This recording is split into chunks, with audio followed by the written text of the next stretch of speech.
"My brothers were all green," explained Gordon one night in the shed. "It was all very well in its way, but now I prefer my blue. It makes me different, you see, and that's very suitable for an important engine like me."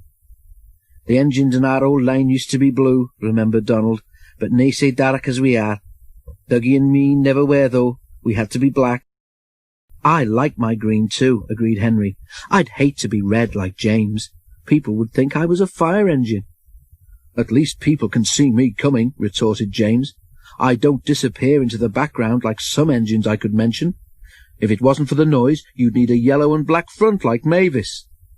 Henry's protests were drowned in the laughter of the other engines, and he went to sleep wondering how to pay James out. Henry was still cross next morning.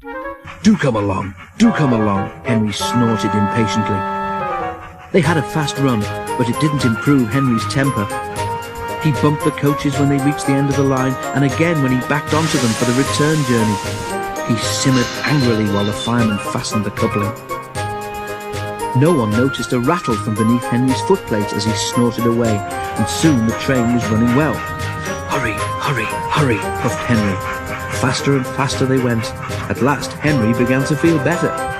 Suddenly he heard a crack from below his cab. "Look out!" shouted the driver.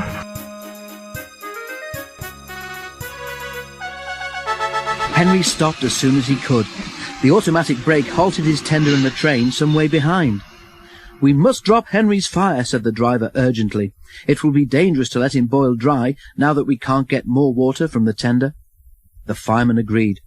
"Sorry, old boy," he said to Henry, "just when we'd got it going nicely too. But if you hadn't banged about so much, you wouldn't have broken your tender coupling." While the fireman dealt with the fire, the driver went back to tell the signalman what had happened.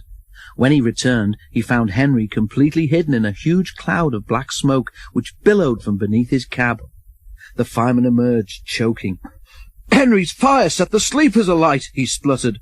"You stay here. I'm going to phone the fire brigade." The driver eased Henry clear of the blaze, and then Edward came to take his train on. Henry felt most uncomfortable, and the driver and fireman lit a new fire and drove him gently home.